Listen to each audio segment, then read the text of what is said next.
Hello Libra, salamat sa pagbisita o salamat sa pagbabalik. Ito po ang iyong Sun, Moon, Rising Sign and Venus General Reading para sa sign ng Libra. Happy birthday, Libra! Kunin niyo lang po ang mensahe na nakarelate kayo. Tapon mo yung hindi. Hindi nakarelate, okay lang yan. Pwedeng yung next reading ang siyang makarelate kayo. Pero naniniwala ako na may dahilan kung ba't kayo napadpad dito. Bukod syempre sa algorithm. Pero mayroong mga messages kasi, mga maliliit lang na messages. Kahit di ka Libra, may mga mensahe dito na applicable din naman sa'yo. So, push mo na yan, nod ka na. Or subscribe ka lang para maabutan mo yung pag-upload. Sa Facebook, pwede ka mag-follow kasi sinishare ko dun yung links once na na-upload na. Tapos, minsan ina-upload ko din dun. Ay naku Libra, anong nangyayari? Merong, ang energy na ito, oppression to. Merong may grupo na, birthday mo pa naman din, Libra.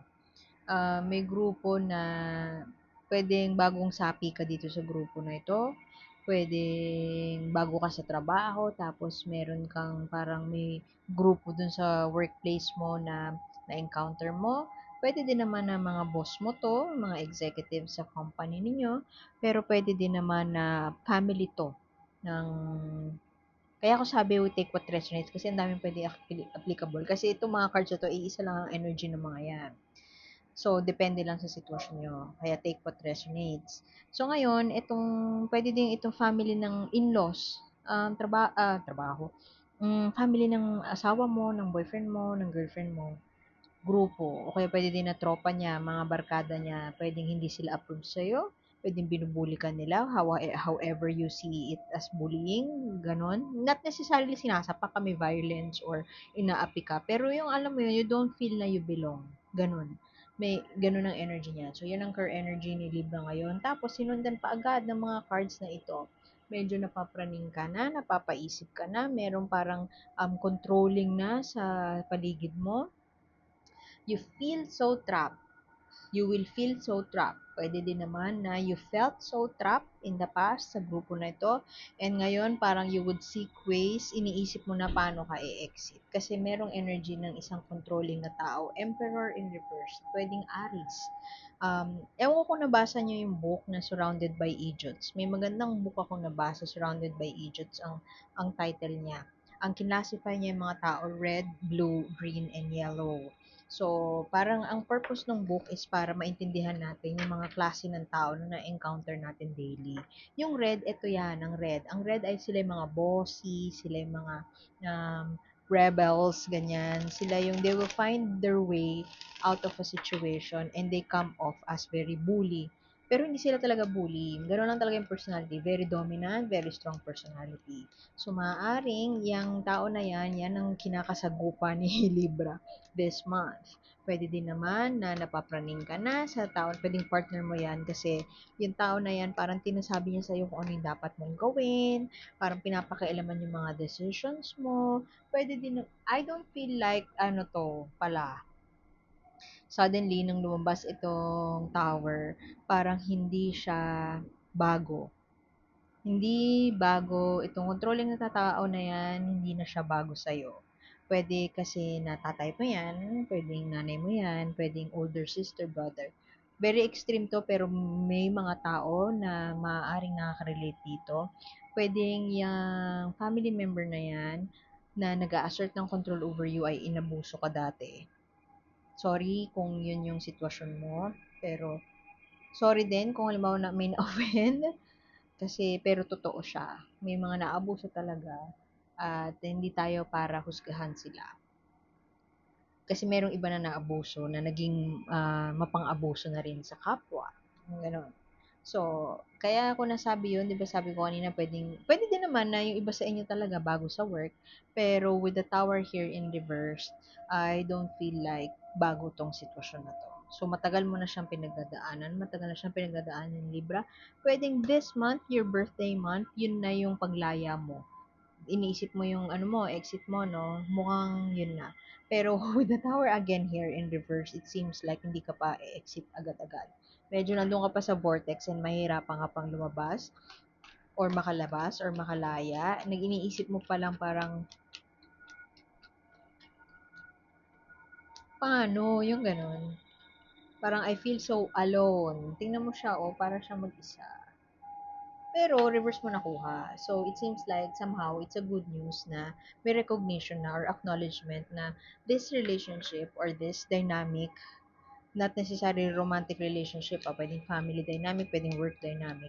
Basta this relationship is making me feel na I feel so alone. I don't feel na supported. Kaya I think it's time for me to go. Pwedeng ina-assess mo na o pinaplano mo na yung exit mo. Pwede din kasi na overseas to eh. Ano ka, overseas. Pwedeng abused ka by your amo, siya yung controlling. So, kung nandito ka, napadpad ka dito, cross-watcher ka,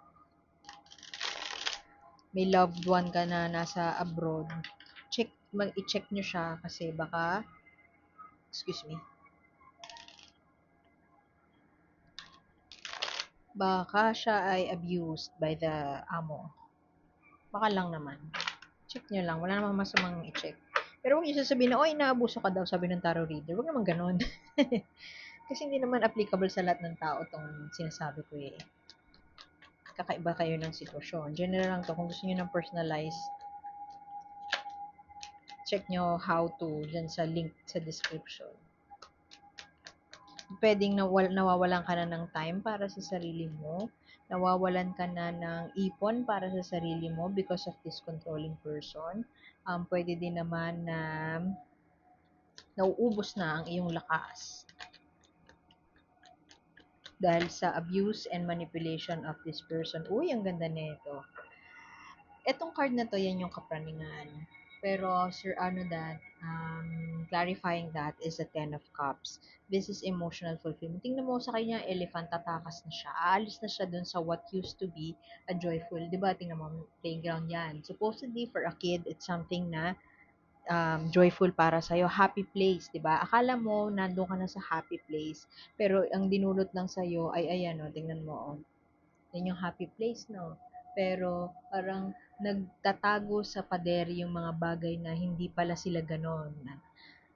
Halimbawa, pinakasalan mo yung taong akala mo soulmate mo, pero nung kinasal na kayo, nagbago na bigla, or hindi nagbago, ganun siya talaga, and dun mo lang na-reveal nung kinasal kayo.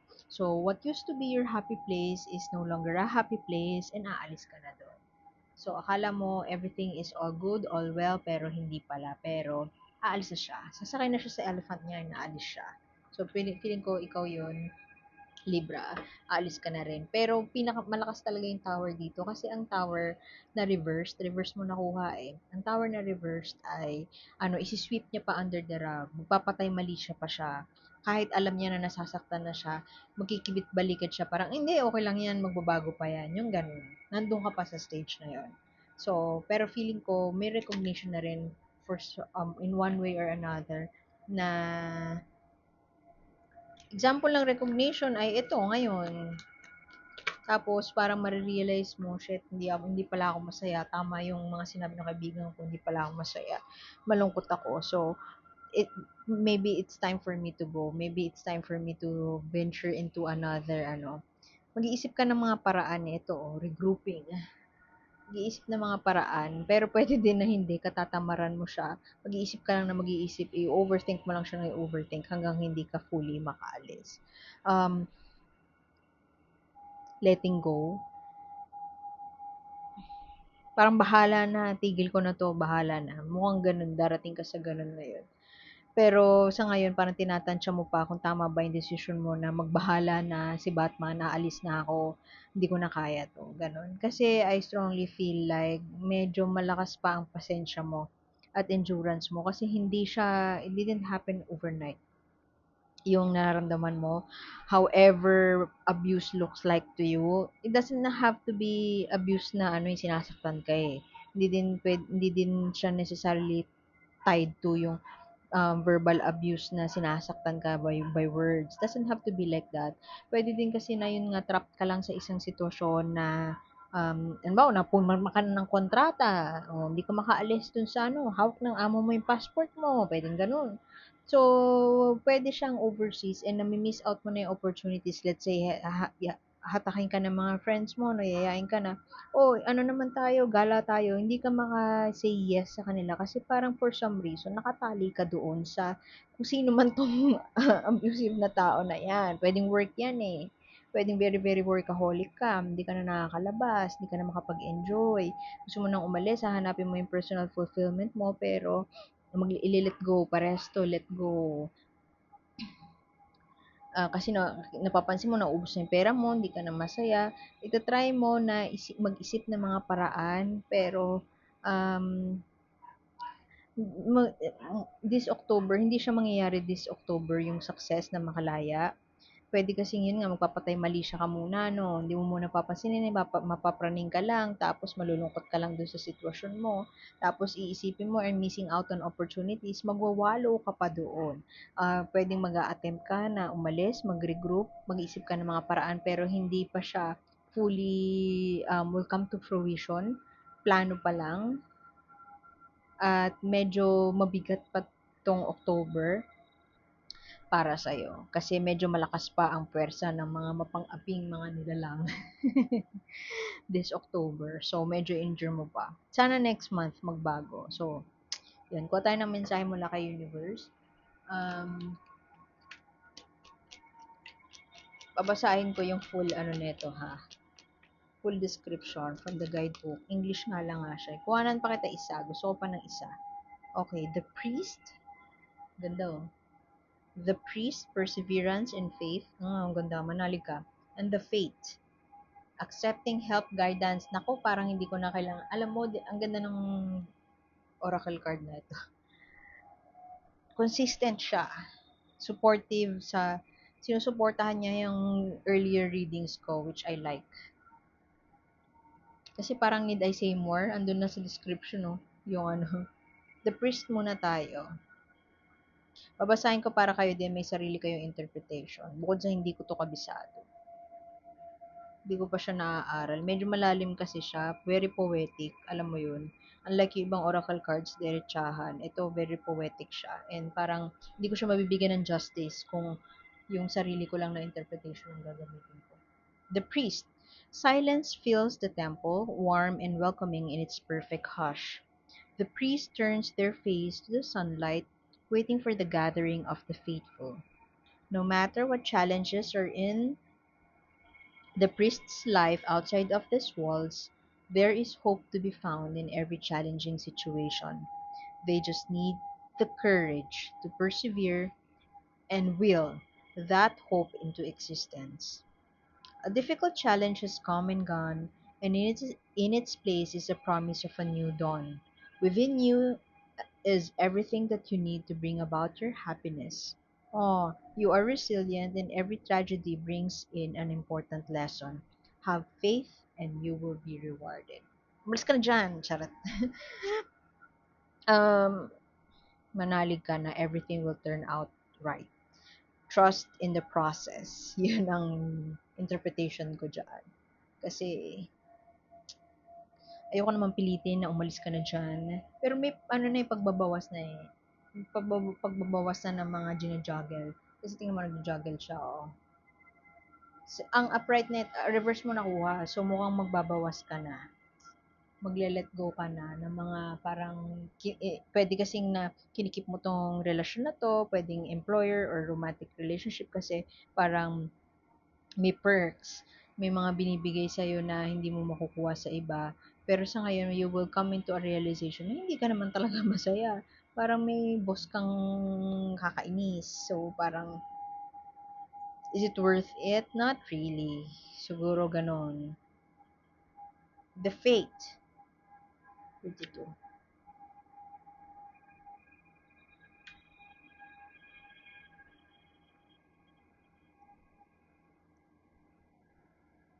The court garden stretched out before you, alive with the sound of birdsong.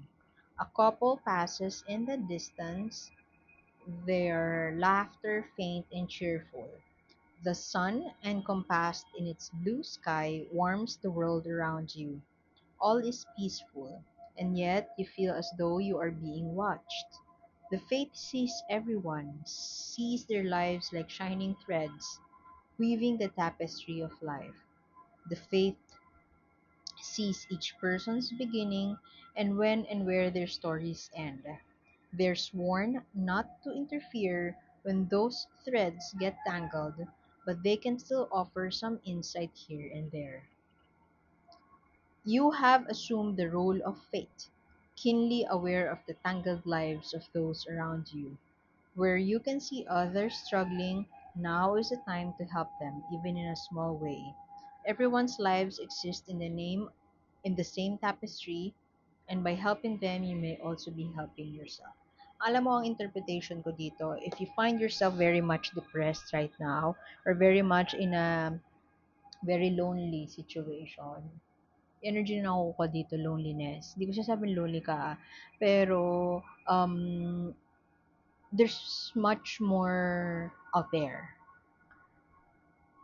Kasi this person, this authoritative, strict, stern, or whatever, a manipulative person is trying to be the god not controlling your fate. So, if you are stuck in that situation na loneliness or whatever na sadness, help others. Yun yung lagi ko sinasabi noon um, sa mga kaibigan ko na may depression. Kahit nung may depression ako, find some time to help others. Kahit small way lang. Turo mo kung ano yung alam mo. Kasi, madidistract ka. Alam mo yun.